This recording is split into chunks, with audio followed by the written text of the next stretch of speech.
kondisi seperti saat ini kan bisa dibilang kondisi dilema begitu Pak Bambang ya. Kita kepingin kasus positif menurun, tapi kita tidak juga kepingin ekonomi kita juga turun begitu ya. Nah, terbukti juga sekarang kita berjalan beriringan, harus hidup bersama dengan COVID, kantor dibuka, kemudian pusat perbelanjaan dibuka, meskipun kita ketahui banyak sekarang klaster-klaster baru ini dari perkantoran, pusat perbelanjaan. Kalau dari segi yang kita lihat, sebenarnya Indonesia ini sudah memenuhi persyaratan belum sih untuk bisa membuka aktivitas kembali seperti perkantoran, pusat perbelanjaan untuk menjaga ekonomi ini begitu? Ya, jadi memang ini pemerintah dihadapi oleh dilema dan pilihan yang sulit antara mengedepankan kesehatan dengan tetap menjaga ekonomi berjalan.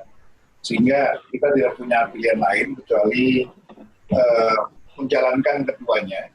Karena ya kalau satu kita pilih ekonomi ambruk, ekonomi kita pilih kesehatan juga makin memburuk kan gitu. Nah sehingga dipakailah sekarang istilah adaptasi kehidupan baru. Ya. Nah kita lihat apakah ini efektif karena bagi pemerintah penting sentra-sentra ekonomi, roda ekonomi, perekonomian tetap berjalan. Dan saya berikan apresiasi kepada Presiden yang menginstruksikan para pembantunya untuk segera membelanjakan anggaran di kementerian dan lembaganya sebanyak-banyaknya dari produksi dalam negeri. Ini juga untuk membantu dan meningkatkan daya beli masyarakat yang terus makin menurun. Sebab kalau ini tidak dilakukan, maka kita akan masuk pada fase berikutnya yaitu krisis sosial. Ya seperti yang terjadi di India, Brazil, dan di Amerika. Penjarahan, segala macam, tingkat kejahatan kriminal tinggi. Nah, kita tidak ingin masuk ke sana. Makanya ekonomi harus tetap didorong dan digerakkan agar tetap menjaga protokol kesehatan. Karena dalam teori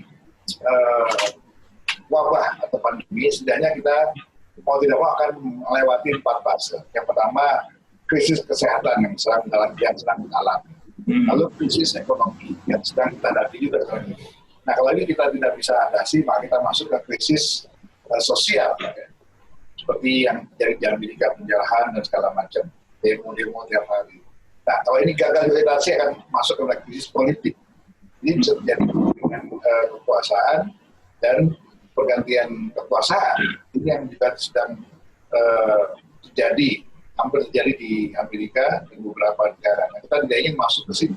Karena kalau ini terjadi, maka yang susah yang menderita adalah rakyat. Maka kita berupaya dalam bertahan bagaimana kita selesai di fase kedua, yaitu krisis ekonomi.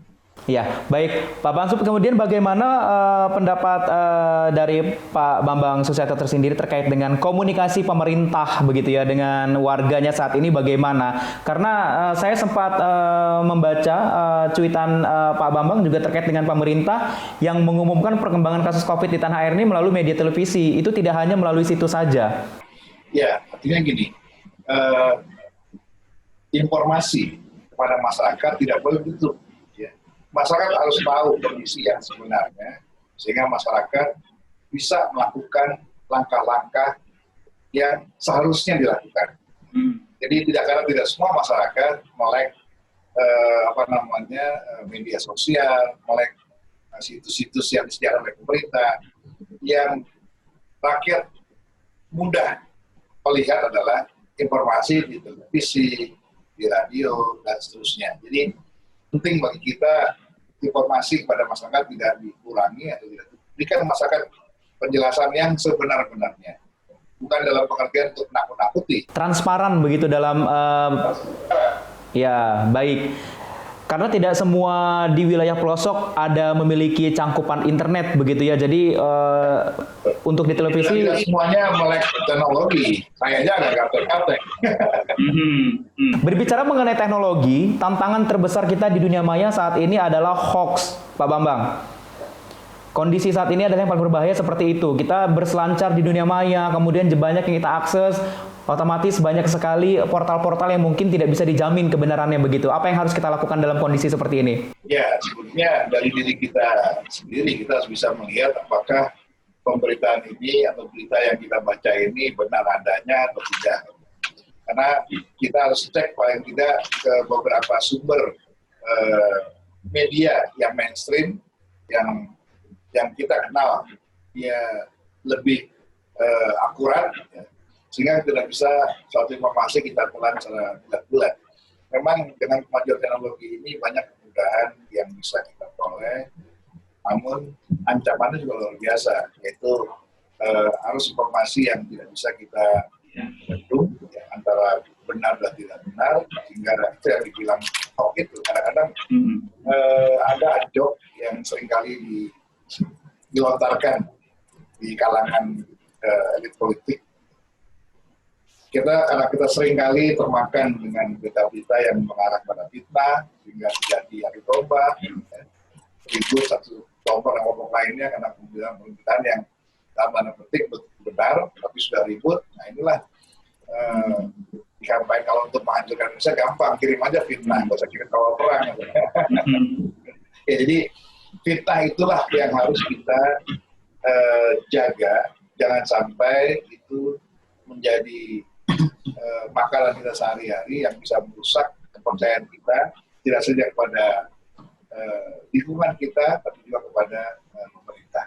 Karena hoax ini harus kita perangi bersama, tidak bisa pemerintah sendiri atau kelompok-kelompok masyarakat sendiri. Pertama, pemerintah punya tools-nya, ya, Kementerian Informasi, Menko-Info itu punya tools-nya.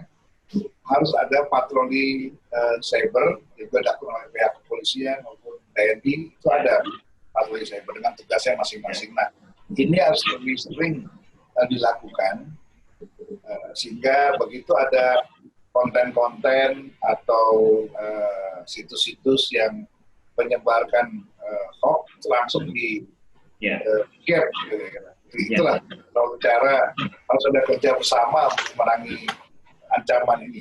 Iya, kerjasama juga kita harapkan dari Menkominfo begitu ya Pak Bambang ya, terkait dengan bisa mensortir begitu mana yang hoax, mana yang bukan, seperti itu ya. Baik, kalau kita berbicara mengenai masalah vaksin nih sekarang Pak Bambang, sebenarnya sudah ada secerca harapan begitu kita vaksin ini sudah mulai diuji tahap ketiga. Silakan sambil minum Pak Bambang.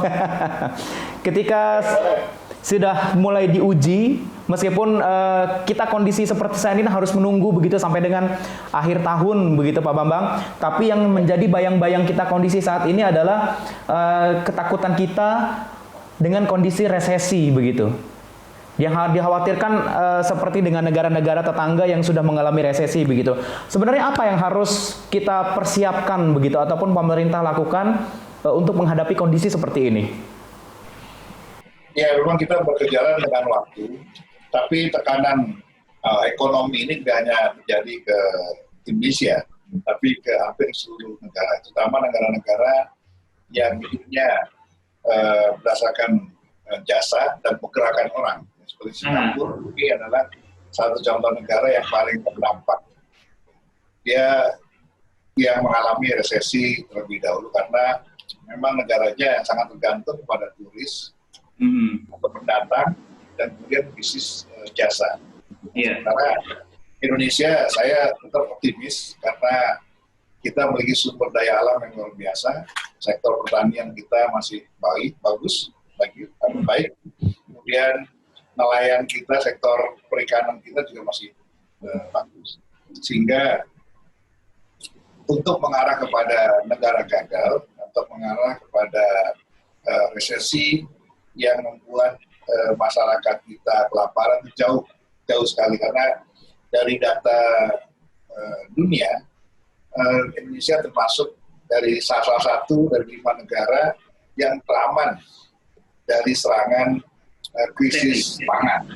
Jadi kita masih ada optimisme, masih ada cadangan cukup besar dari resources yang kita miliki, apakah dari sumber daya alam maupun dari sumber daya laut kita. Karena ketika nanti negara-negara tidak lagi bisa mengimpor bahan kebutuhan pokoknya, nah sebenarnya kita bisa mengadakan sendiri. Bahkan nanti ke depan justru kita diharapkan oleh negara-negara yang mengalami krisis pangan ini yang menjadi pengekspor daripada bahan pangan yang mereka butuhkan, dari mulai beras, hasil pertanian maupun perikanan. Berarti cadangan kita cukup ya, dan mudah-mudahan kita Apalagi kemarin Presiden sudah buka lagi ya pusat pangan di Kalimantan Barat. Ya mudah-mudahan itu berhasil sehingga menjadi salah satu daya ketahanan pangan kita. Karena tantangan ke depan ini setelah krisis ini adalah krisis pangan, setelah krisis kesehatan kita masuk juga ke krisis pangan. Dan kita tidak perlu khawatir karena sumber daya alam kita cukup memadai.